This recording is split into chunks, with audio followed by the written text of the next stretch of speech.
Yes we are live now. Hello friends, hopefully आप सभी बढ़िया होंगे, मस्त होंगे, जबरदस्त होंगे। सभी को गुड इवनिंग, नमस्कार, राम राम, सत श्री अकाल, अस्सलाम वालेकुम, what ever you feel connected with. Start करेंगे आज का सेशन। पियाजे की थियरी है और ये है टॉपिक 3 आपका। पियाजे की थियरी में क्वेश्चंस इस बार बहुत आए हैं। जनरली 1 से 2 क्वेश्चन आते थे मैक्सिमम। एक ही क्वेश्चन आता था, एक पियाजे से आ गया, एक वाइगॉस्की से आ गया, एक कोहलबर्ग से आ गया और 3 नंबर का क्वेश्चन आपका आ गया। कभी इन तीनों में से किसी एक से ज्यादा दे दिया तो 4 नंबर तक, और एक कंस्ट्रक्टिविज्म पे, तो तीनों मिला के 5 नंबर हो जाते थे। अभी वो चीज बढ़ती हुई नजर आ रही है। तो इस बार एक पैटर्न हमें देखने को मिल रहा है कि कोई भरोसा नहीं है। प्याजे अकेले प्याजे से 3-3 क्वेश्चन हैं, 4-4 क्वेश्चन हैं। तीन तो बहुत ही कॉमन है कि 3 क्वेश्चन प्याजे से, एक 30 नंबर के उसमें, तो 10% क्वेश्चन प्याजे से उस तरह से देखें तो। खैर देखिए, क्वेश्चन नंबर 1 फटाफट से समझेंगे। ये कौन सी शिफ्ट का पेपर है। बहुत अच्छे अच्छे तरीके वाले क्वेश्चंस हैं, कुछ एकदम इजी क्वेश्चंस हैं प्याजे से। 13 जनवरी मॉर्निंग शिफ्ट, यानी पेपर 1, पेपर 2 दोनों के ही क्वेश्चंस हैं। लगभग सभी शिफ्ट्स को शामिल करने की कोशिश रहती है। 47% लोग जवाब क्या दे रहे हैं, सी ऑप्शन। यानी वो कह रहे हैं कि ये ए तो सही है बट आर फॉल्स है। बहुत जल्दी डिसाइड कर लिया।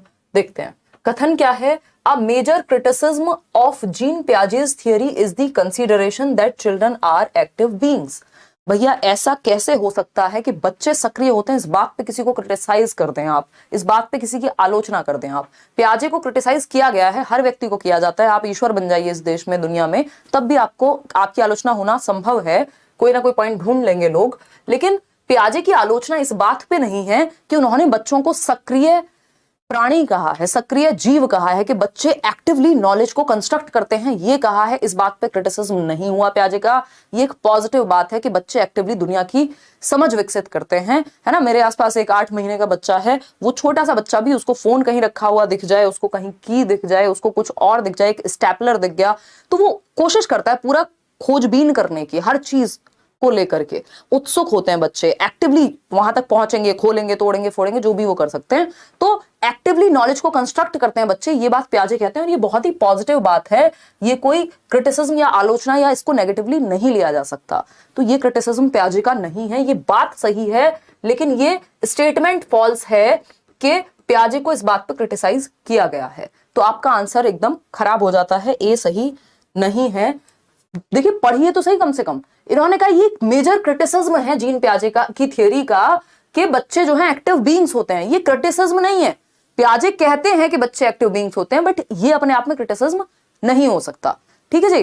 तो अगर हम बात करते हैं यहां नेक्स्ट पॉइंट की, जो कि इसका रीजन क्या दिया है फिर इन्होंने, children learn through passive reception of information. मतलब बच्चे जो है निष्क्रिय होकर के सीखते हैं। बच्चे निष्क्रिय होकर के नहीं सीखते, बच्चे सक्रिय होकर के ही सीखते हैं।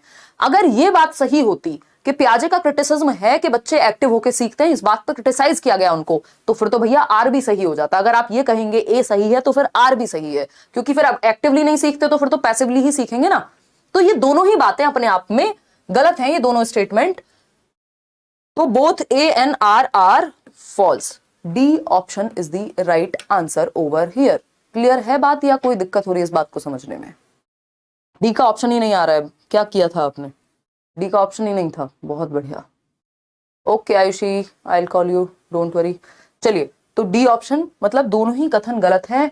कि प्याजे की ये प्रमुख आलोचना नहीं है, ये कोई आलोचना का हिस्सा नहीं है कि उन्होंने कह दिया बच्चे सक्रिय होते हैं और निष्क्रिय रूप से सूचना को सीखा जा सकता है। ये भी बात गलत है, दोनों बातें गलत हैं। क्वेश्चन नंबर 2, आप तो पहले ही क्वेश्चन में ढेर हो गए, जबकि मैंने इस क्वेश्चन को चेंज कर दिया था। मैं जो आपको 8th क्वेश्चन दिखा रही थी ना, वो क्वेश्चन मैंने नंबर 1 पे रखा था कि इसको आज हम सबसे पहले डिस्कस करेंगे, लॉरेंस कोहलबर्ग और प्याजे में क्या समानता है। मुझे लगा ये इतना इजी क्वेश्चन है, इसको फर्स्ट पे डालूंगी, आप कहोगे यार क्या है ना। कई बार मेरे मूड की बात होती है कि कई बार मैं फर्स्ट क्वेश्चन डाल दिया ऐसे ही, कई बार रैंडम ही चलते रहते हैं। तो फर्स्ट क्वेश्चन मुझे लगता है यार इजी डालते हैं, ट्राई बॉल की तरह, और ये इतना इजी क्वेश्चन था, इसमें ही आप लोग लोटपोट हो गए। और अगर 8th डाल देते, वो भी इजी है बट फिर तो दिक्कत हो जाती। अकॉर्डिंग टू पियाजे, which of these factors plays an important role in cognitive development. पियाजे ने कुछ फैक्टर्स बताए हैं और हम वो फैक्टर्स सालों साल से डिस्कस कर रहे हैं, जब कोई डिस्कस नहीं किया करता था। कौन से 4 फैक्टर्स हैं। प्याजे की 4 स्टेजेस के अलावा 4 फैक्टर्स भी हैं जो इंपॉर्टेंट फैक्टर्स हैं या एलिमेंट्स हैं प्याजे की थियरी में। FFOE याद आ रहा है किसी को। FFOE है नहीं, FFOE तो क्रिएटिविटी के एलिमेंट्स हैं। आपके जो ये 4 फैक्टर्स हैं, याद आ रहा है किसी को। एक शॉर्ट फॉर्म बताई हुई है इसकी, एक शॉर्ट फॉर्म बताई हुई है अगर आपने पियाजे की थियरी यूट्यूब पे भी कराई हुई है, अगर वो नहीं देखी है तो देख लीजिए, कॉन्सेप्ट क्लियर हो जाएगा, सही उत्तर आप दे पाएंगे। ठीक है ना? नहीं, एफएफओई अलग है, मीका कह रहा है कोई, एसपीसीएफ तो स्टेजेस हैं, मैं एलिमेंट्स या फैक्टर्स की बात कर रही हूं, यही समझना जरूरी है, क्योंकि पियाजे के नाम पे सालों साल तक लोग सिर्फ फैक्टर्स ही स्टेजेस ही बताते थे, एसपीसीएफ जो हम डिस्कस करते हैं, लेकिन फैक्टर्स भी हैं 4, इस पे भी चर्चा हम कई साल से कर रहे हैं। अब तो पेपर में पूछा जाने लग गया, तो मजबूरी है, सभी करेंगे। तो फैक्टर्स जो हैं MESE, अब सही उत्तर आना शुरू हो गया, इसका मतलब आप लोग वीडियोस देख रहे हैं, पुराने वाली भी, क्योंकि अभी बैच में तो ये टॉपिक हुआ नहीं है। MESE, ठीक है ना? वो 4 फैक्टर्स हैं, उनमें से कौन सा आ रहा है? E फॉर एक्टिविटी नहीं होता, बट एक्सपीरियंस होता है। एक्सपीरियंस का ही दूसरा नाम है एक्टिविटी, ये मैं डिस्कस करती हूं आपके साथ। गतिविधि या अनुभव से बच्चा सीखता है। कंडीशनिंग की बात व्यवहारवादी करते हैं, और पियाजे कौन है? पियाजे एक रचनावादी हैं, संरचनावादी हैं, क्या है? कंस्ट्रक्टिविस्ट हैं, रेडिकल कंस्ट्रक्टिविस्ट हैं, जो कहते हैं कि बच्चा स्ट्रिक्टली एक्टिविटी करके सीखता है, यानी अपने ज्ञान का निर्माण सक्रिय रूप से करता है। तो कंस्ट्रक्टिविज्म ये बात नहीं मानता कि हम कंडीशनिंग करा दें, किसी की आदत डलवा दें, 2 एकम 2, 2 दूनी 4, ये है कंस्ट्रक्टिविज्म, बिहेवियरिज्म, व्यवहारवाद, जिसमें रट्टा लगवाया जा सकता है, कंडीशनिंग कराई जा सकती है आपकी, जिसमें पैवलव, स्किनर, ये सब आपसे पूछे नहीं जाते हैं। लैंग्वेज, पियाजे लैंग्वेज के बारे में क्या बात करते हैं? पियाजे क्या इन 4 एलिमेंट्स में से लैंग्वेज है? नहीं है, लेकिन ऐसा नहीं है पियाजे ने ये कह दिया लैंग्वेज की कोई महत्ता नहीं है, खत्म है लैंग्वेज, ऐसी बात नहीं हुई है, लेकिन इन 4 एलिमेंट्स में लैंग्वेज नहीं आता है। रीइंफोर्समेंट, ये अपने आप में व्यवहारवादी एक कॉन्सेप्ट है। तो उत्तर सिर्फ एक बचा आपके हाथ में, एक्टिविटी, ये 2 से 3 शिफ्ट में सेम क्वेश्चन पूछा है, थोड़ा सा लैंग्वेज में अंतर करके, ठीक है ना? गतिविधि, अब ये 4 फैक्टर्स कौन से हैं? 4 फैक्टर्स, तो ए ऑप्शन जिन्होंने दिया था उनका सही है, बाकी सब गलत हो गए। यहाँ पे लाइक शेयर आप साथ साथ करते रहेंगे। ये आपके शाम वाली क्लास हो गई, 1 मिनट रुक जाओ यार। देखिएगा, तो अगर हम बात करते हैं, यहां हमें पता होना चाहिए पियाजे ने 4 फैक्टर्स दिए हैं, ऊपर लिखते हैं पियाजे, ये मैं आपके साथ शेयर भी कर दूंगी पीडीएफ में ही लगा करके। पियाजे एक तरफ है 4 फैक्टर्स, यानी 4 तत्व, 4 फैक्टर्स, इनकी थियरी से पहले, स्टेजेस से पहले ये बात शुरू हो जाती है, और एक तरफ है 4 स्टेजेस, यानी चरण, जो सेंसरी मोटर, प्री ऑपरेशनल, ये सब जो हम डिस्कस करते हैं, ठीक है ना? 3 और 4। SPCF आपको पता है, sensory motor, pre operational, concrete operational, मूर्त संक्रियात्मक और औपचारिक संक्रियात्मक, SPCF, ये 4 स्टेजेस हैं, ठीक? इनसे पहले जो 4 फैक्टर हैं वो MESE, MESE, M फॉर क्या है? M फॉर है आपका, याद आ रहा है किसी को? नहीं, मैचुरेशन। मैचुरेशन बोले तो परिपक्वता, जो हेरिडिटी से प्रभावित होती है ना, कि बच्चा चलना कब सीखेगा? बच्चा चलना तब सीखेगा जब उसके पैरों में वो ताकत आ जाएगी, जब उसकी मांसपेशियों में वो ताकत आ जाएगी। वो कहां से आएगी? मैचुरेशन से आएगी। दांत आप जबरदस्ती तो नहीं निकाल सकते बच्चे के, वो एज के साथ निकलते हैं। बोलना एज के साथ सीखता है बच्चा। तो बहुत सारी ऐसी चीजें हैं जो मैचुरेशन की वजह से होती है। मैचुरेशन क्या है? एक परिपक्वता, एक आपकी बायोलॉजिकल प्रोसेस है, हेरिडेटरी प्रोसेस है, जो आपकी जैविकता से निर्धारित होती है ना? भाई किसी चीज को सीखने के लिए यदि बच्चे का शरीर ही मैच्योर नहीं है, अभी उसकी टांगों में वो जान ही नहीं है, वो मैच्योरिटी ही नहीं है, तो वो चलना नहीं सीख सकता, क्योंकि इस पे मैच्योरिटी पे ट्रेनिंग का बहुत ज्यादा प्रभाव नहीं पड़ता। ये ऑटोमेटेड होती है, हेरिडेटरी होती है। और ये मैच्योरेशन, परिपक्वता, यही वो परिपक्वता है जिसकी बात हम आजकल क्वेश्चंस में करने लगे हैं, केवीएस से लेके हर जगह, कि girls mature faster than boys. लड़कियां जो हैं लड़कों से तीव्र गति से उनमें परिपक्वता होती है, उनका जो वृद्धि और विकास का रेट है वो ज्यादा है, परिपक्वता का रेट उनका ज्यादा है। इसलिए लगभग 1.5 से 2 वर्ष का अंतर है, इसलिए प्यूबर्टी भी पहले गर्ल्स में ही आएगी। देखिएगा, तो मैचुरेशन हो गया परिपक्वता। इसको आप दूसरी भाषा में यहां बायोलॉजिकल एस्पेक्ट या जीन्स कह सकते हो, कि पियाजे जेनेटिक्स को महत्व देते हैं, हेरिडिटी को महत्व देते हैं, ठीक है?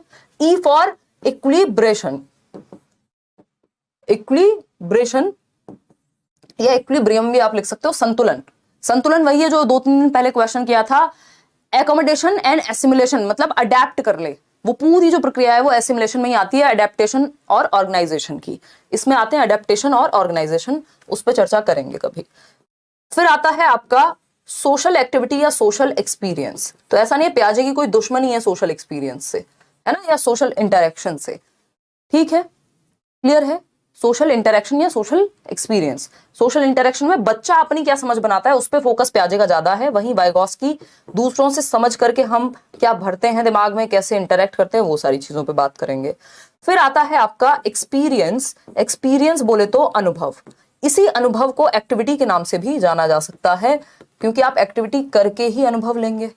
तो इसी की बात चल रही थी। इन चारों फैक्टर्स में लैंग्वेज नहीं है। हालांकि प्याजे ने ये नहीं कहा कि लैंग्वेज की कोई महत्ता नहीं है, प्याजे कह रहे हैं हाँ ठीक है यार महत्वपूर्ण है, बट इन चार फैक्टर्स में लैंग्वेज की बात कहीं नहीं होती। ठीक, ये चार अपने आप में फिर बाद में आपकी स्टेजेस निकल करके आ जाती हैं। सेंसरी मोटर, जिसको गत्यात्मक कहते हैं हम, जन्म से 2 वर्ष। फिर आती है, इसको इंद्रिय गामक भी कह देते हैं, प्री ऑपरेशनल पूर्व संक्रियात्मक अवस्था, जो है 2 से 7 वर्ष। फिर आता है कॉन्क्रीट ऑपरेशनल, जिसको मूर्त संक्रियात्मक अवस्था कहते हैं, ये है 7 से 11 वर्ष।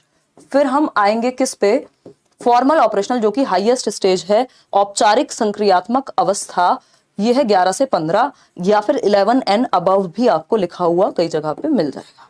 ठीक है, क्योंकि 15-16 तक जो मैक्सिमम ब्रेन का डेवलपमेंट है वो हो चुका होता है, ये बेसिकली एडोलेसेंस तक। इतनी बात क्लियर है या कोई दिक्कत परेशानी इस बात को समझने में हमें हो रही है?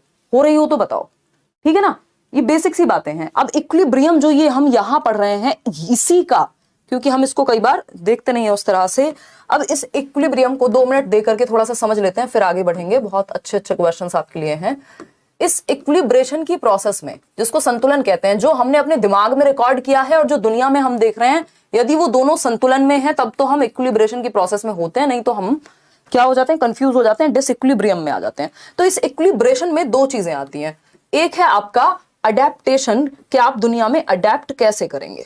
अडेप्टेशन यानी अनुकूलन कहते हैं इसको हिंदी में, ठीक। और दूसरी तरफ है ऑर्गेनाइजेशन, कि कैसे आपका ब्रेन इंफॉर्मेशन को ऑर्गेनाइज करेगा, आपके स्कीमा को अपडेटेड रखेगा। स्कीमा क्या है?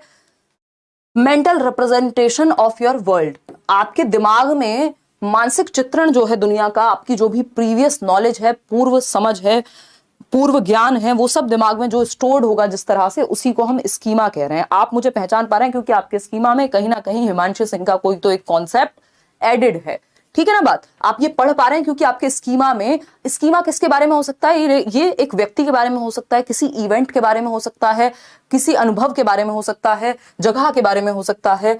तो अडेप्टेशन में 2 और चीजें आती हैं। अडेप्टेशन में आता है आपका एसिमिलेशन एंड एकोमोडेशन, यानी आत्मसात करना, यानी कुछ ऐड करना, कुछ समाहित करना, और एकोमोडेट करना या एकोमोडेशन, जिसको हम समायोजन कहते हैं, ये है जिसमें आप परिवर्तन, मॉडिफिकेशन, चेंजेस लाते हैं, ठीक है ना। इसको एडजस्ट करना कह सकते हो आप, कि आप अपने स्कीमा में कुछ चेंज कर रहे हो, पहले कुछ और सोचा हुआ था, अब कुछ और मॉडिफाई कर रहे हो आप, ठीक है ना। ये थोड़ा सा लैंग्वेज पे भी डिपेंड करता है कि लैंग्वेज में कैसे घुमा करके पूछा है। शॉर्टकट इसके यही है, जब कुछ ऐड करने की बात होगी तो एसिमिलेशन, एकोमोडेशन या समायोजन हम कहते हैं जब कुछ एडजस्ट करने की बात होगी, ठीक। ये इन दोनों तरह से आप अडेप्ट करते हो और आपका स्कीमा अपडेट होता है ना। अडेप्टेशन की प्रोसेस के थ्रू आपका स्कीमा क्या होता है? अपडेट होता है, और साथ में आप ऑर्गेनाइज भी करते हो। ऑर्गेनाइज क्या है? जो भी आपने जाना, एसिमुलेट किया, एकोमोडेट किया, उसको अलग अलग कैटेगरी में डालते हो कि अच्छा ये कॉन्सेप्ट्स हैं जो मेरे समाज के बारे में है, ये इसके बारे में है, ये उसके बारे में। इससे आपका जो स्कीमा है वो ऑर्गेनाइज्ड भी रहता है, क्योंकि अडेप्ट करने के साथ साथ ऑर्गेनाइजेशन भी जरूरी है कि कब किस बात को कहाँ बताना है ना। जब वाइगोस्की की बात आएगी तो मैं आपको वाइगोस्की के बारे में बात करूंगी। अभी हम पियाजे के बारे में बात कर रहे हैं, कैसे मैं इक्विलिब्रेशन से यहाँ अडेप्टेशन पे आ गई, है ना। और इसी अडेप्टेशन की प्रोसेस में आपको पता है इक्विलिब्रेशन और डिसइक्विलिब्रियम भी होता है। अगर एसिमुलेट जो किया मैंने दिमाग में, पेन को पेन पढ़ा और पेन कहा, तो इक्विलिब्रियम में हूं मैं, संतुलन में हूं, है ना। एसिमुलेशन और एकोमोडेशन से हम बैलेंस में आते हैं। और अगर मैंने पेन को, मान लीजिए किसी और चीज को पेन कह दिया, है ना, मैंने इस चीज को पेन कह दिया, अब ये पेन नहीं है, किसी ने कहा बेटा ये पेन नहीं है, तो मुझे मॉडिफाई करना पड़ेगा, एकोमोडेट करना पड़ेगा, और एक नया स्कीमा बनाऊंगी या मैं अपडेट कर लूंगी अपने पुराने स्कीमा को। तो उससे पहले लेकिन डिसइक्विलिब्रियम होगा। जब मैंने एरोप्लेन को बर्ड कह दिया, जब मैंने चिड़िया कह दिया, पक्षी कह दिया, एक उड़ते हुए हवाई जहाज को या हेलीकॉप्टर को, तो कोई मुझे कहेगा बेटा, क्योंकि मैंने अपने दिमाग में वही एसिमुलेट किया हुआ था, आत्मसात किया हुआ था। लेकिन जब ऐसा नहीं हुआ, किसी ने कहा बेटा ये बर्ड नहीं है, ये तो एरोप्लेन है, ये तो हेलीकॉप्टर है, तो मेरे ब्रेन में डिसइक्विलिब्रियम हो गया। जब तक मैं उसे पक्षी कह रही थी मेरे ब्रेन में इक्विलिब्रेशन था, क्योंकि मुझे वही पता था। तो तभी तो होता है, अगर हमसे कोई हमारे पसंद की बात ना कहे, जैसे हम दुनिया को देखते हैं वैसी बात ना कहे, तो तुरंत डिसइक्विलिब्रियम हो जाएगा। क्यों? क्योंकि जो दिमाग में है और जो दुनिया में है बाहर, वो दोनों बैलेंस में नहीं है। ठीक, तो बैलेंस में लाने के लिए हम एसिमुलेशन और एकोमोडेशन का इस्तेमाल करते हैं और फिर हम अडेप्ट करते हैं एनवायरमेंट में। खैर, बहुत ज्ञान हो गया। धीरे धीरे जैसे जैसे आप क्वेश्चंस करेंगे तो ये चीज भी आपकी क्लियर होती जाएगी। तो लैंग्वेज इसका पार्ट नहीं है इन 4 फैक्टर्स का। इन फैक्टर्स में एक्टिविटी या अनुभव या एक्सपीरियंस आता है, MESE। ठीक है, ये 2 फरवरी पेपर 2 का क्वेश्चन है। अब आता है क्वेश्चन नंबर 3। ये पूछा गया है अगेन 2 फरवरी 2023 को, ऑनलाइन एग्जाम जब आपका सीटेट का हुआ, पेपर 2 में ही। पेपर 1 पेपर 2 के क्वेश्चंस अलग नहीं है, सिलेबस अलग नहीं है, तो ये मत सोचिएगा पेपर 1 की अलग से तैयारी होगी CDP की और पेपर 2 की अलग से। सब पढ़ लीजिए साथ में। अगर सिर्फ इतना ही कर लेते हैं, इन सारी शिफ्ट्स को लगा लेते हैं, तो बस हो गया काम, कुछ और नहीं करना फिर। विच of the following is a correctly matched pair, यानी कौन सा एक पेयर है, युग्म है, जोड़ा है, जिसका मिलान सही हुआ है? बताइएगा एक बार पहले। नहीं, वीडियो यहां से नहीं रुक रही है, आपके एंड पे इंटरनेट में कुछ समस्या हो सकती है। रुक रही है क्या वीडियो? हिंदी में पढ़ाइए, लिख देंगे हिंदी में भी साथ साथ, डोंट वरी।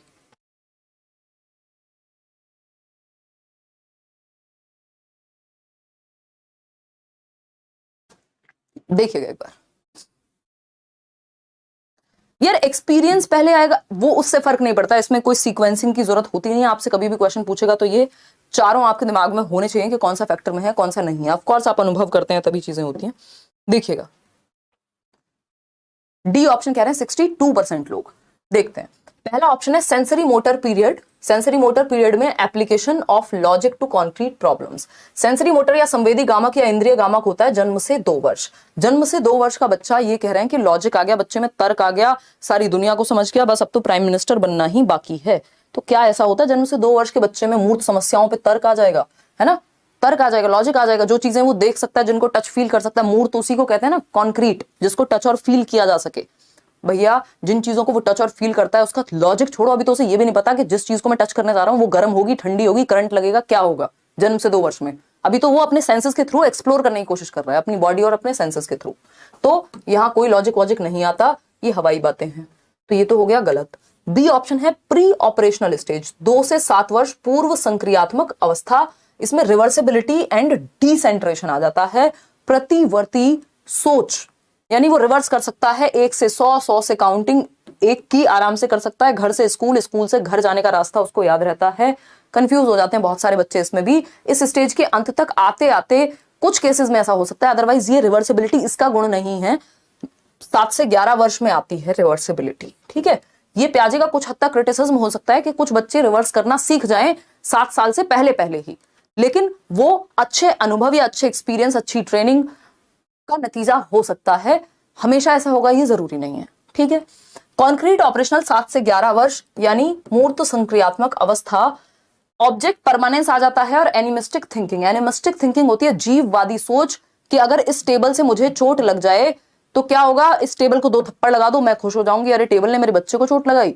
तो ये होता है कि हम निर्जीव चीज को सजीव मानते हैं। गुड़िया गुड्डे से बात करते हैं लोग। ठीक, और ऑब्जेक्ट परमानेंस, तो ये गुड़िया गुड्डे की उम्र थोड़ी है 7 से 11। गुड़िया गुड्डे तो जन्म से 2 वर्ष में होते हैं। तो सिर्फ डी ऑप्शन ही एकमात्र यहां सही हो सकता है, क्योंकि तीनों गलत हैं।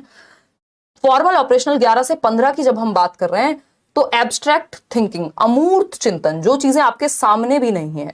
समाज की सारी समस्याएं आपके सामने हो, आपके घर में हो, जरूरी नहीं है, बट आप समाज की समस्याओं को लेकर के चिंतित हो सकते हैं। यानी आप अमूर्त रूप में सोच पा रहे हैं, जो समस्याएं आपके साथ नहीं है उनके बारे में भी आप हाइपोथेसिस कर पाते हैं, परिकल्पना कर पाते हैं। आप रिसर्च भी करना शुरू कर देंगे बाद में। किस वजह से? क्योंकि आपके अंदर अमूर्त चिंतन विकसित हो रहा है। अमूर्त, एब्स्ट्रैक्ट और कॉन्क्रीट 2 चीजें होती हैं। एब्स्ट्रैक्ट क्या होता है? जिसको आप देख नहीं सकते, जरूरी नहीं है जिसको आप देख पाए, जो आपके विचारों में है, आपके दिमाग में है।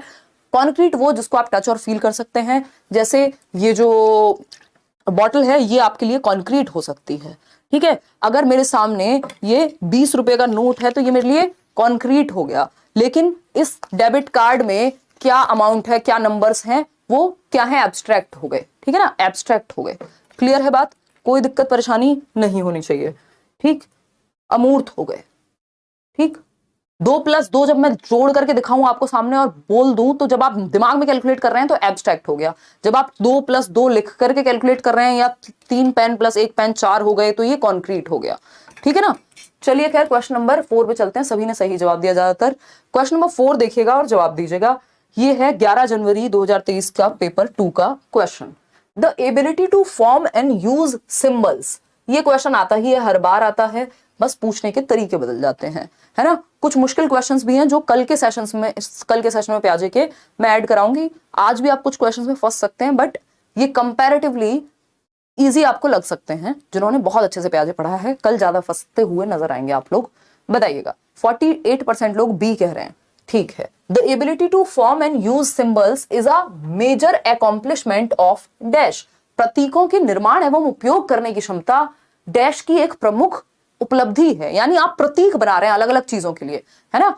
अलग अलग चीजों के लिए अलग अलग सिंबल्स बना पा रहे हैं, यानी उनका निर्माण कर पा रहे हैं और उपयोग कर पा रहे हैं सिंबल्स को। सिंबल्स क्या है? मैंने कहा ये भी एक सिंबल है। तो अब आप अपने दोस्तों को बाय कर रहे हैं, ये भी एक सिंबल है। कब से शुरू हुआ? 2 से 7 वर्ष की उम्र में। 0 to 2 में नहीं है ये, 0 to 2 की विशेषता नहीं है ये 2 से 7 वर्ष की विशेषता है। 2 से 7 वर्ष में क्या होता है? पूर्व संक्रियात्मक अवस्था होती है पियाजे के अकॉर्डिंग। SPCF आपको याद है, sensory motor, pre operational, concrete operational, formal operational. तो प्री ऑपरेशनल स्टेज में सिंबॉलिक थॉट आता है जब आप डॉक्टर खेलते हैं, जब आप पुलिस चोर खेलते हैं, जब आप हैरी पॉटर की झाड़ू लेकर के उड़ना शुरू कर देते हैं, है ना। ये सब क्या है, कब आते हैं? ये आपके प्री ऑपरेशनल स्टेज में ही आते हैं। ठीक। कॉन्क्रीट ऑपरेशनल 7 से 11 यहां हम नहीं कहेंगे। फॉर्मल ऑपरेशनल 11 से 15। अब ये तो एडवांस स्टेज हो गए, इन दोनों को तो हटा ही दीजिए। यहां पे उतनी समझ नहीं है कि प्रॉपर सिंबल्स को यूज किया जा सके। प्री ऑपरेशनल ही वो एज है जिसको अर्ली चाइल्डहुड, पूर्व बाल्यावस्था कह देते हैं, जब आप भाषा का यूज करना सीख रहे हैं, जब आप ए फॉर एप्पल लिखना सीख जाते हैं और आपको पता होता है कि एप्पल जो है, इस ए फॉर एप्पल का मतलब क्या है, ये मेंटल रिप्रेजेंटेशन आपके दिमाग में बन जाती है कि एप्पल ऐसा होता है। ए फॉर एप्पल ये सिंबल है, आपके दिमाग में मेंटल रिप्रेजेंटेशन है एप्पल की। ठीक है ना। तो अगर हम बात करें, अगर रेड लाइट पर आपको पता है कि रेड लाइट छोड़िए, कहीं पर रेड लाइट भी हो सकती है, किसी बोर्ड पे आपको पता है कि सिंबल लगा हुआ है इधर लेफ्ट जाने का, तो आप देख करके समझ जाएंगे कि लेफ्ट जा सकते हैं, है ना। मैं ये नहीं कह रही कि सारे सिंबल्स सीख जाते हैं। जिन बच्चों के आसपास इस तरह की चीजें होंगी वो सीख जाएंगे, नहीं तो दूसरे तरह के सिंबल्स सीखेंगे। ठीक है ना। तो सिंबॉलिक एज जो है, ये सिंबॉलिक एज आपकी 2 से 7 वर्ष है या 2 से 6 वर्ष है, जिसको हम अर्ली चाइल्डहुड कहते हैं। ये वही एज है जिसको हम टॉय एज भी कह रहे हैं, जिसको हम गेम स्टेज भी कह रहे हैं। खूब बच्चा खेलता है ना। ग्रुप्स में नहीं खेलता है। यहां पर बेसिकली ग्रुपिंग उतना बड़ा मुद्दा नहीं है, गैंग एज नहीं है, क्योंकि ये जाएगा भी। मान लो बच्चा कहीं प्ले वे में चला गया इस उम्र में, कहीं हॉस्पिटल चले गए, आप मंदिर चले गए, कहीं और चले गए घूमने, 2 बच्चे मिले, उनके साथ खेल लिए और निकल लिए। कोई ऐसा नहीं है, बहुत ज्यादा टेम्परेरी फ्रेंडशिप्स की एज है, हमेशा की दोस्ती नहीं बन जाती है इस उम्र में। ठीक है ना। और फर्क भी नहीं पड़ता, जेंडर का भी फर्क नहीं पड़ता। 2 बच्चे मिले, 3 बच्चे मिले, आपको खेले 4 मिनट, कोई फर्क नहीं पड़ रहा कि वो ऑपोजिट जेंडर है, मेल है, फीमेल है। बेसिकली मिक्स्ड ग्रुपिंग होती है, कोई होमोजीनियस ग्रुपिंग, या फिर जिसको हम कह सकते हैं कि होमोसेक्सुअल ग्रुपिंग नहीं होती कि बिल्कुल सेम सेक्स के ही दोस्त खेलेंगे। इसके बाद वो चीज डिफरेंट हो जाती है। ठीक। आगे बढ़ेंगे, समझते हैं कहानी है क्या। यार कुछ तो गड़बड़ हुई है मेरे ख्याल में। मैंने इसमें आपकी ना पिक्चर्स भी ऐड की थी कुछ, कोई तो PDF में कुछ तो ड्रामा हुआ है सेव करते समय। चलो कोई नहीं, अभी तो आप इसी से काम चलाओ, मैंने आपको बता दिया। तो ये वही स्टेज है जिसमें सिंबॉलिक एज, सिंबल्स क्या है, हैरी पॉटर की झाड़ू याद कीजिए, देखा है ना हैरी पॉटर कभी, तो वो झाड़ू क्या है, वो सिंबॉलिक है। वो जो शकलक बुम बुम का बच्चा आता था ना बचपन में, वो समोसे बनाता था, सिंबॉलिक रूप में समोसे उसके सामने आ जाते थे, है ना। और जो डोरेमोन की टाइम मशीन है, ठीक है ना। तो सिंबॉलिक बहुत सारी चीजें यहाँ पे होती हैं, सिंबल्स के थ्रू हम सीखते हैं, चाहे वो लैंग्वेज हो, चाहे वो हमारे खेल में हो। डॉक्टर खेल रहे हैं तो एक बच्चा है जिसने कान में वो लगाया हुआ है और वो चेक कर रहा है ना। एक सेट किसी बच्चे को मिला होगा डॉक्टर सेट, बड़ा हम प्रिविलेज महसूस करते थे जब वो सेट मिलता था। तो मुझे मेरी सिस्टर ने गिफ्ट किया था जब मैं गांव में रहती थी, और मुझे वो बहुत मजे आए थे उस सेट से, क्योंकि वो बड़ा एडवांस सेट था, उसमें वो आवाज भी आती थी सुनने को जो डॉक्टर नहीं लगाते कान में। तो क्या बोलते हैं उसको, कुछ तो बोलते हैं।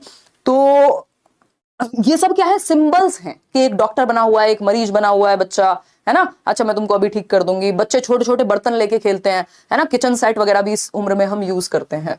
तो ये 2 से 7 वर्ष की उम्र है। आगे बढ़ेंगे, वो मैंने डॉक्टर सेट वगैरह की फोटो यहाँ पे मेंशन किए थे बट पीडीएफ में कहीं इधर उधर हो गए, कोई बात नहीं। देखिएगा question number 5, in Piaget's theory what process describes an infant's action when she changes the way she holds her hand as she reaches for round objects as opposed to square ones? जवाब दीजिएगा फटाफट से। Stethoscope, right right right, वो आवाजें आती हैं उसमें, तो वो भी सिंबॉलिक है एक टाइम पे कि आप सिंबॉलिकली प्ले कर रहे हैं। प्लेज है ना, ये प्लेज भी है, इसको कह ही रहे हैं आपके वो एरिक एरिक्सन। हाँ, स्टेथोस्कोपी, बिल्कुल बिल्कुल सही समझ रहे हैं आप, तो बहुत पढ़े लिखे लोग हैं यार।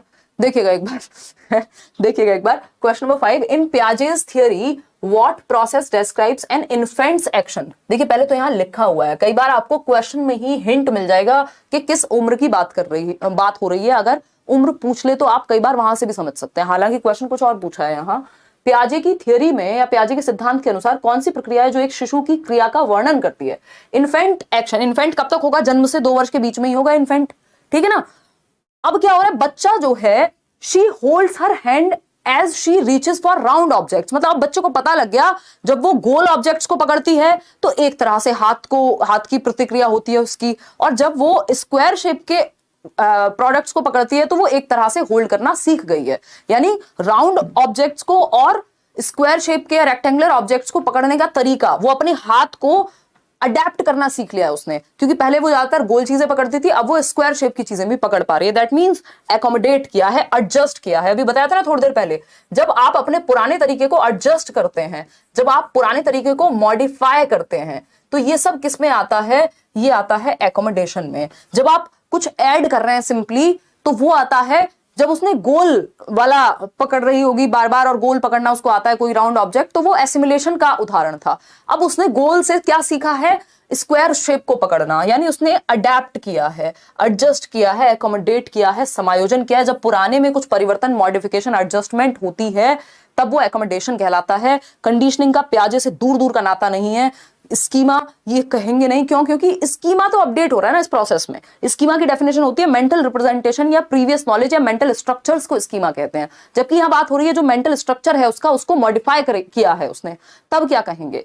तो ये आपका 11 जनवरी को इवनिंग शिफ्ट में पूछा था। इंटर सब्जेक्टिविटी होती है बेसिकली, बच्चा आपके जीवन में आके आप पे प्रभाव डालता है, आपके अनुभव परिवर्तित होते हैं और आपके अनुभव से बच्चा सीखता है। ये इंटर सब्जेक्टिविटी है कि 2 या 2 से अधिक लोग मिलकर के, या बेसिकली हम लोग इंसान अपने 5 सेंसेस से दुनिया की एक समझ बनाते हैं, एक रियलिटी क्रिएट करते हैं। कैसे? आपको बचपन के दोस्त याद हैं, क्योंकि वो जो बचपन है वो कहीं एग्जिस्ट नहीं करता अभी, लेकिन आपके दिमाग में करता है एग्जिस्ट, उन लोगों के जिन्होंने वो जिया है। तो हम अपने जो शेयर्ड एक्सपीरियंसेस हैं उसमें जो एक रियलिटी क्रिएट कर रहे हैं उसको इंटर सब्जेक्टिविटी कहते हैं। इसी की वजह से हमारे जो इमोशंस हैं या हमारी जो मेमोरीज हैं, वॉर्मथ है, लव है, केयर है, ये चीज कनेक्टेड रहती है कि हमें बचपन याद रहता है। हमें अपने माँ बाप को बच्चा बदलता है और बच्चे को माँ बाप बदलते हैं जब दोनों ही साथ में होते हैं, वो इंटर सब्जेक्टिविटी है। खैर इस पर चर्चा नहीं करेंगे, जनरली पूछा नहीं जाएगा, बट अब ऑप्शन में दे दिया तो इनका कोई भरोसा तो है नहीं, ठीक। तो यहाँ पे एकोमोडेशन यानी A option was the right answer. Assimilation होता तब भी यही होता, क्योंकि एक बात ध्यान रखनी है ना यहाँ में कि बच्चे ने अपने मतलब हैंड को होल्ड करना सीखा है। राउंड ऑब्जेक्ट्स पहले आते थे उसको पकड़ने, अब स्क्वायर वंस के लिए चेंज किया है, तो चेंज किया है, मॉडिफाई किया, दैट मींस एकोमोडेट किया होगा। क्वेश्चन नंबर 6 देखिए और पोल में जवाब दीजिए फटाफट से। हाँ, ये सुनीता किसको क्या कह रहे हो भाई, है ना? हाँ, कोई कह रहा है प्याजी की बुक है लैंग्वेज एंड थॉट्स। फर्क नहीं पड़ेगा अभी आपको, क्योंकि बुक तो उनकी कई सारी किताबें हैं। 13 साल में जो व्यक्ति पेपर पब्लिश कर रहा हो, पीएचडी की ओर जा रहा हो, तो काम तो उनके बहुत सारे हैं, बट आपसे सीटेट में कभी नहीं पूछा जाएगा कौन सी किताब किसकी है ना।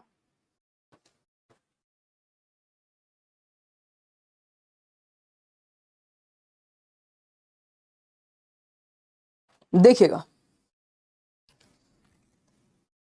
फटाफट से बताइए। 63% लोग सी ऑप्शन कह रहे हैं। समझते हैं कहानी है क्या। 13 जनवरी मॉर्निंग का पेपर। अकॉर्डिंग टू जीन पियाजे की अगर हम माने, थियरी ऑफ कॉग्निटिव डेवलपमेंट, जो संज्ञानात्मक विकास है, at which stage do most children understand conservation, seriation and categorisation. बताइए जरा, सीसीएस वाला कॉन्सेप्ट याद कर लीजिए, मैंने आपके साथ डिस्कस किया हुआ है। सीसीएस किस स्टेज में आता है, वही है ये। क्लासिफिकेशन को कैटेगराइजेशन लिख दिया। इससे बढ़िया और कहां आपको पेपर देखने को मिलेगा, जब सीसीएस हम कितने सालों से डिस्कस कर रहे हैं और उससे पहले ऐसे डायरेक्ट सीधा क्वेश्चन नहीं भेज देता था और अब ये भी आने लग गया। तो कितनी बढ़िया बात है। पेपर सेट करने में मेरा कोई योगदान नहीं है, मैं तो बस कह रही हूँ कि आने लग गई हैं चीजें। मेटाकॉग्निशन हम 2016-17 से पढ़ रहे हैं और अब पेपर में आने लगा 2018 से। देखिएगा एक बार, सी ऑप्शन 66% लोग कह रहे हैं, बिल्कुल सही है। सीसीएस, सी वाली जो स्टेज है उसमें आता है सीसीएस। कॉन्क्रीट ऑपरेशनल में सीसीएस आ जाता है। चौधरी चरण सिंह यूनिवर्सिटी नहीं है ये। कंजर्वेशन, क्लासिफिकेशन, सीरिएशन, ठीक है ना। कंजर्वेशन क्या है, आप शेप और साइज के बदलने से क्वांटिटी नहीं बदलती।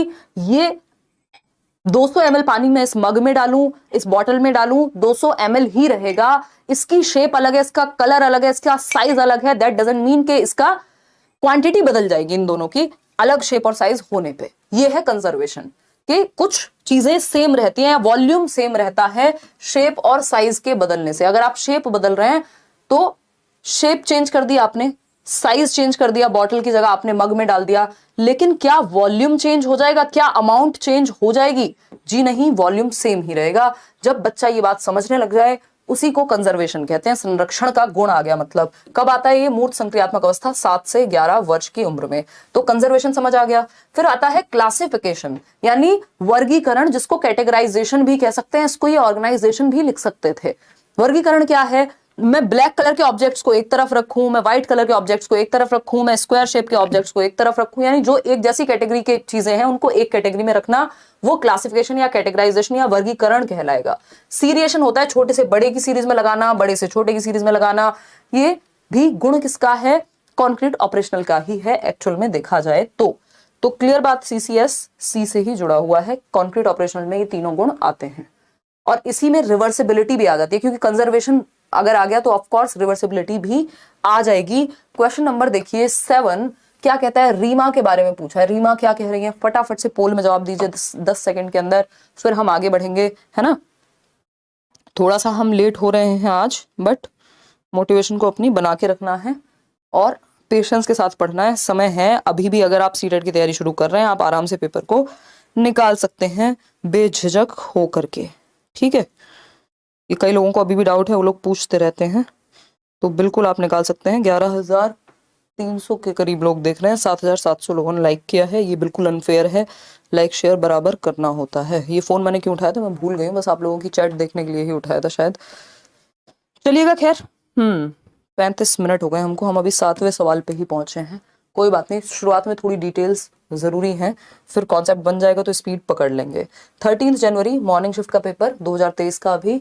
Reema has just started to respond to questions in a logical and better organized manner. Logic आ गया, ऑर्गेनाइजेशन आ गई। अभी तो पढ़ा था कैटेगराइजेशन कहाँ आती है।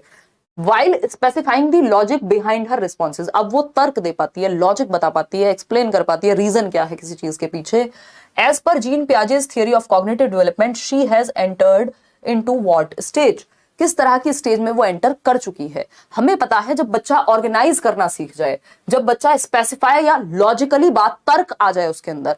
तर्क कहाँ आता है? सीएल से याद रख लेना, कॉन्क्रीट ऑपरेशनल में ही लॉजिक आता है। और ये लॉजिक किस तरह का होता है? इंडक्टिव होता है, एग्जाम्पल टू रूल जाने वाला। कॉन्क्रीट चीजों के बारे में, एब्स्ट्रैक्ट चीजों के बारे में इसकी अगली स्टेज में लॉजिक आएगा, जिसमें हम हाइपोथेटिको डिडक्टिव रीजनिंग भी कहते हैं। तो कॉन्क्रीट ऑपरेशनल में बच्चे में लॉजिक और ऑर्गेनाइज्ड मैनर यानी क्लासिफिकेशन आ गई है। जो सीसीएस अभी हम पढ़ रहे थे ना, इसी स्टेज की बात हो रही थी। 7 से 11 वर्ष मूर्त संक्रियात्मक अवस्था है, जिसमें लॉजिक आता है, तर्क आता है। अब बच्चा लॉजिक लगा पाएगा, जो बेसिक साइंस मैथ्स के क्वेश्चंस हैं वो भी वो अब समझ पाएगा लॉजिक से।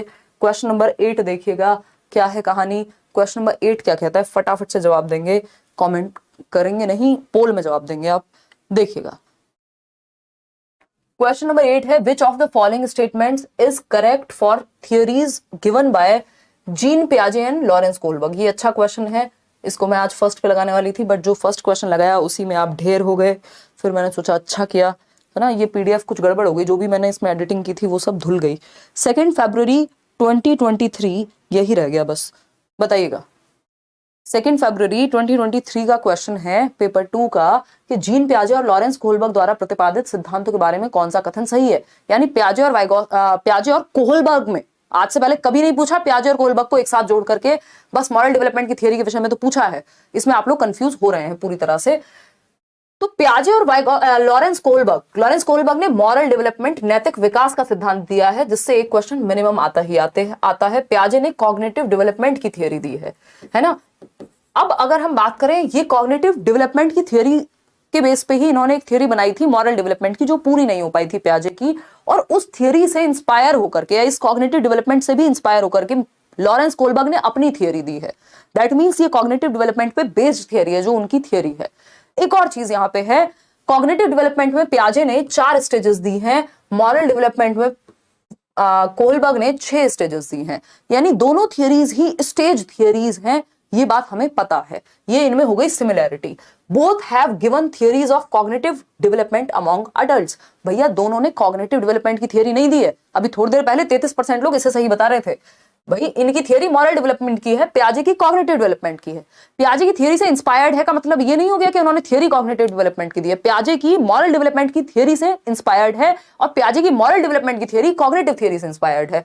ठीक, तो कुल मिलाकर के कॉग्निटिव थियरी से भी इंस्पायर्ड हो गई मॉरल डेवलपमेंट की थियरी, लेकिन सेम नहीं है। ठीक है ना।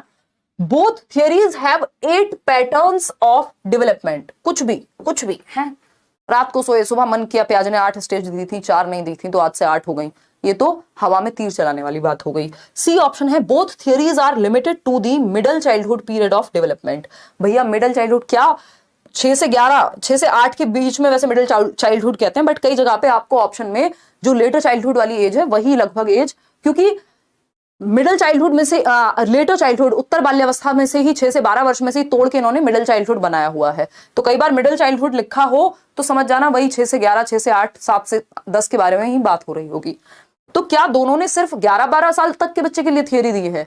भैया उसके बाद एडोलेसेंस की बात कोहलबर्ग की थियरी में भी हुई है। पियाजे की थियरी 15 साल तक, 11 एंड अबव के लिए है। तो कैसे कहते हैं कि सिर्फ चाइल्डहुड तक है? ये बात भी गलत हो गई। Both theories are stage theories, ये बात एकदम सही है। और इससे एक और बात सिद्ध होती है कि दोनों मानते होंगे कि डेवलपमेंट डिसकंटिन्यूअस है। क्यों? क्योंकि मैंने ये डिसकंटिन्यूटी वाले में भी बताया था कि पियाजे हुए, कोहलबर्ग हुए, या फिर और कौन है जिसने स्टेज की बात की है, फटाफट से याद दिलाओ मुझे, आपके सिलेबस वाली। वैसे तो बहुत सारे लोग हैं, एरिक्सन, सिगमंड फ्रॉइड, ये भी सब स्टेज थियरिस्ट हैं। तो जो भी स्टेज में बांटेगा डेवलपमेंट को वो डिसकंटिन्यूअस कहेगा कहीं ना कहीं। ये बात हम इनडायरेक्टली समझ सकते हैं। पियाजे तो डायरेक्टली ही कह रहे हैं कि डिसकंटिन्यूअस है। तो डिसकंटिन्यूअस यानी अनिरंतर हुआ विकास, क्योंकि दोनों स्टेज में तोड़ के बांट रहे हैं कि इस उम्र से इस उम्र तक इतना होगा, फिर इतना होगा, फिर इतना होगा। कॉन्टिन्यूअस तो वाइगॉस्की कहते हैं। तो ये दोनों ही बातें क्लियर हो जाती हैं कि दोनों ने स्टेज थियरी दी है और डिसकंटिन्यूअस कहीं ना कहीं विकास को ये कह रहे हैं। आगे बढ़ते हैं। क्वेश्चन नंबर 9 देखिएगा, क्या कहता है क्वेश्चन नंबर 9, समझिए, जवाब दीजिए। अकॉर्डिंग टू जीन पियाजे, when a child is shown a toy, एक बच्चे को दिखाया गया एक खिलौना, and then it is hidden, और फिर इसको छिपा लिया गया। बच्चे को दिखाया खिलौना और फिर छिपा लिया गया। क्या है ये? इंस्टेड ऑफ फॉरगेटिंग, बच्चा अब भूला नहीं है, about it the child tries to find that toy. अब वो भूल नहीं गया कि अरे पता नहीं कहीं चला गया होगा, अब वो ढूंढ रहा है। अब वो आपके आसपास देखेगा कि कहीं छिपा तो नहीं लिया, कुछ और तो नहीं किया, क्योंकि उसको पता है ये एग्जिस्ट तो करता है, मेरी आंखों के सामने नहीं है बस। ये किस स्टेज का कैरेक्टरिस्टिक है? At dash stage this characteristic is found in the child and it is called what. इसको क्या कहते हैं? इसको कहते हैं ऑब्जेक्ट परमानेंस। इतना हमें पता है कि ये ऑब्जेक्ट परमानेंस है, कि बच्चे को ये समझ आ गया कि अब ऑब्जेक्ट परमानेंट हो गया है, वस्तु स्थायी हो गई है। ऑब्जेक्ट परमानेंस यानी वस्तु स्थायी होती है। मेरी आंखों के सामने ना होने से कोई चीज खत्म नहीं हो जाती, वो अभी भी एग्जिस्ट करती है। Out of sight out of mind नहीं होता है ना, कि आपकी गर्लफ्रेंड जब तक आपको दिख रही है, एक शहर में है आप दोनों, तो सब सही है। जिस दिन आउट ऑफ साइट हुए, यानी आंखों से दूर, दिल से, दिमाग से, सबसे दूर, आउट ऑफ माइंड, वो वाला सीन नहीं है, क्योंकि बच्चे नहीं है आप छोटे। अगर छोटे बच्चे हैं तो ऐसा हो जाएगा कि अब किसी और को देखते हैं, भाई वो तो चली गई किसी और शहर। ठीक, तो ऑब्जेक्ट परमानेंस क्या है कि आपको ही समझ आ जाता है ऑब्जेक्ट परमानेंट है। ये माउस अगर मैंने छिपा लिया, पीछे पॉकेट में डाल लिया, इसका मतलब ये नहीं है कि अब ये माउस एग्जिस्ट नहीं करता, कहीं तो होगा भाई। तो यही बात बच्चे को समझ में आने लगती है, जबकि शुरुआत में वो ज्यादा ढूंढता नहीं है। आप वो किसी चीज से खेल रहा था, आपने लेके रख लिया, अब वो थोड़ी बहुत देर देखेगा इधर उधर, थोड़ा बहुत रो भी लेगा, बट जरूरी नहीं है कि उसको ये याद रहे। रोना भी बहुत बाल की स्टेज है जब ऑब्जेक्ट पर, क्योंकि मेमोरी उतनी डेवलप नहीं हुई। किस वजह से हो रहा है ये सब? मेमोरी की वजह से। क्योंकि अगर स्मृति ही नहीं होगी, नॉट स्मृति ईरानी, स्मृति आपकी याद रखने वाली स्मृति, अगर मेरे दिमाग में ये ज्यादा देर तक रह ही नहीं पाया कि माउस एग्जिस्ट करता है या वो लड़की एग्जिस्ट करती थी जिसके साथ थे, तो खत्म कहानी, ऑब्जेक्ट परमानेंट है ही नहीं।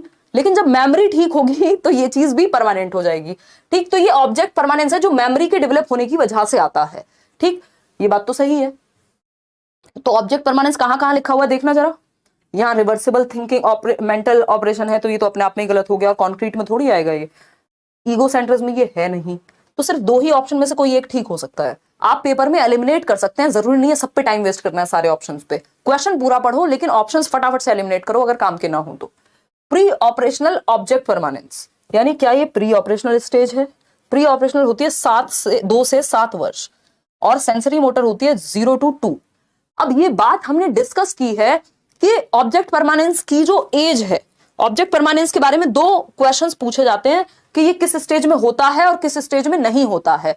अगर आपसे पूछे किस स्टेज में नहीं होता है तब भी आंसर सेंसरी मोटर, अगर पूछे किस स्टेज में अचीव हो जाता है तब भी आंसर सेंसरी मोटर। तो ऑब्जेक्ट परमानेंस जब नहीं होता है तब भी सेंसरी मोटर। कैसे हो पा रहा है ऐसा, समझते हैं।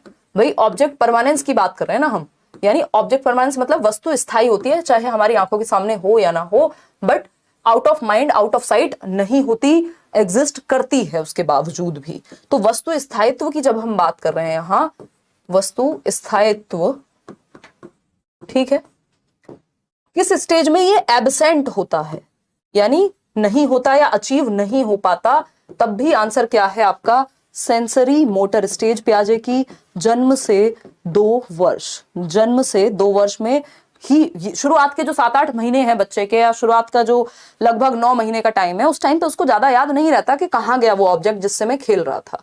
ठीक, मम्मी ने ले लिया, चुप हो गए। अब अगर हम बात करें इसका अचीवमेंट कब है, ये अचीव कब तक हो जाता है, तो अचीवमेंट भी इसी स्टेज में आ जाएगा। अचीवमेंट कब है? Same stage, sensory motor 0 to 2 years में ही अचीव भी कर लेता है। अब ये क्या बात हुई यार, है एब्सेंट भी इसी में है और क्या है प्रेजेंट भी इसी में है, या उपलब्धि भी इसी में है ना। ये वही है जीत के हारने वाली बात है। मतलब क्या हुआ, देखो शुरुआत के जो 7-8 महीने हैं तब तक तो बच्चे में ये डेवलप नहीं हुआ होता, तब तक वो भूल जाता है। लेकिन 8 महीने से 12 महीने के बीच आते आते ये चीज का अचीवमेंट हो जाता है। कुछ बच्चों को उनसे भी ज्यादा लग सकता है, लेकिन जनरली ये माना जाता है कि object permanence sensory motor stage में ही अचीव हो जाती है, उसके एंड तक आते आते। ठीक है ना, तो ये बात हमें यहां ध्यान में रखनी है। ये क्वेश्चन बहुत बार रिपीट हुआ है ना, कि कौन सी अवस्था है जिसमें ऑब्जेक्ट परमानेंस नहीं होता, तब भी सेंसरी मोटर, जन्म से 2 वर्ष, इंद्रिय गामक, संवेदी गामक, और कब अचीव हो जाता है, तो इसी स्टेज के अंत तक आते आते अचीव हो जाता है। इतनी बात याद रख सकते हो या नहीं? संवेदी परक भी कह देते हैं कई लोग इसको, हिंदी में कई नाम है, इंग्लिश में याद रखेंगे तो बेटर रहेगा, एक ही टर्म है सेंसरी मोटर। सेंसरी मोटर का मतलब ये है senses plus motor activities. Senses क्या है? हमारे 5 सेंसेस, देखना, टच करना, है ना, सुनना, टेस्ट, यही 5 सेंसेस का इस्तेमाल करके बच्चा अपनी दुनिया की समझ बनाता है जन्म से 2 वर्ष में, plus motor activities. Motor activities क्या है? चलना फिरना, इन दोनों को जोड़ के सेंसरी मोटर बना है। ठीक है, क्लियर है बात? तो ये सेंसरी मोटर स्टेज हो गई कि जब बच्चा एक टॉय को ढूंढने की कोशिश करेगा, भूलेगा नहीं, और भूल जाता तब भी यही स्टेज होती, कहते हैं इसको ऑब्जेक्ट परमानेंस। क्लियर है? बहुत लंबी कहानी हो गई, बट जरूरी है लंबी लंबी कहानियां यदि हमें चीजों को क्लियर करना है दिमाग में। कल के क्वेश्चंस जब प्याजे से ही होंगे, कल के भी क्वेश्चंस थोड़ी सी स्पीड में चलने का प्रयास करें, क्योंकि आज आपका कॉन्सेप्ट क्लियर हो चुका होगा। अब आता है 10 जनवरी की इवनिंग शिफ्ट का ही एक क्वेश्चन। देख रहे हैं आप, थोड़ा लैंग्वेज चेंज करके पूछने लग गए हैं बस। टू फैसिलिटेट कॉग्निटिव डेवलपमेंट, यानी संज्ञानात्मक विकास को फैसिलिटेट करने के लिए, बेहतर बनाने के लिए बच्चों में जीन पियाजे gave importance to dash while Vygotsky emphasized dash, यानी पियाजे ने किस चीज को महत्व दिया? संज्ञानात्मक विकास की ही थियरी दोनों ने दी है। कॉग्निटिव डेवलपमेंट मतलब दिमाग का विकास, इंटेलेक्चुअल डेवलपमेंट, मेंटल डेवलपमेंट, है ना, बौद्धिक विकास भी आप इसको कह सकते हो। तो कॉग्निटिव डेवलपमेंट में सारी चीजें जो भी दिमाग से संबंधित है वो आती हैं। कौन सी चीजें हो सकती हैं? वो हो सकती है आपकी thinking, reasoning, problem solving, memory, perception, जो भी काम दिमाग से होता है वो सब कॉग्निटिव डेवलपमेंट में आता है। याद रखिएगा, 1 नंबर का क्वेश्चन इस पे भी पूछ लेता है D2+B तक के एग्जाम में। आज इतना गला सूख रहा है यार।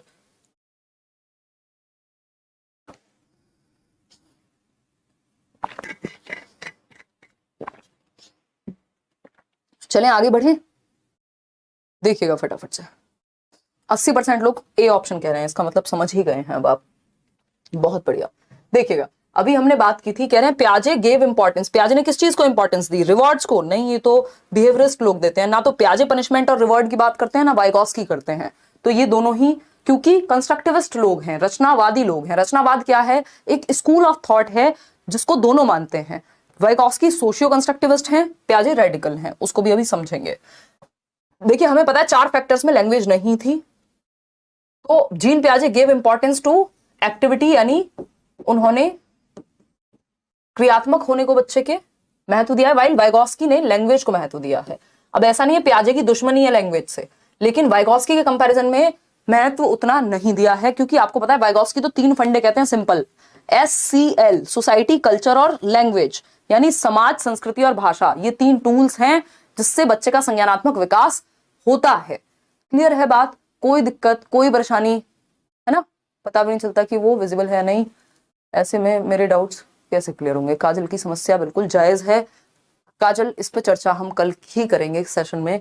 अभी इंटरप्ट नहीं करते हैं इस सेशन को, या एंड में करेंगे, है ना? वैसे ही समझने वाली बात है, कई हजार लोगों में सभी के डाउट्स, है ना? आप अगर शांति से पढ़ रहे हैं तो डाउट्स बहुत सारे वैसे भी क्लियर हो जाएंगे। हो सकता है आपका क्वेश्चन कोई और पूछ ले, उसका क्वेश्चन दिख जाए, है ना? देखिए, यही ऑनलाइन ऑफलाइन का अंतर होता है। तो क्लियर हो गई ये बात। रिवॉर्ड पनिशमेंट दोनों ही नहीं मानते।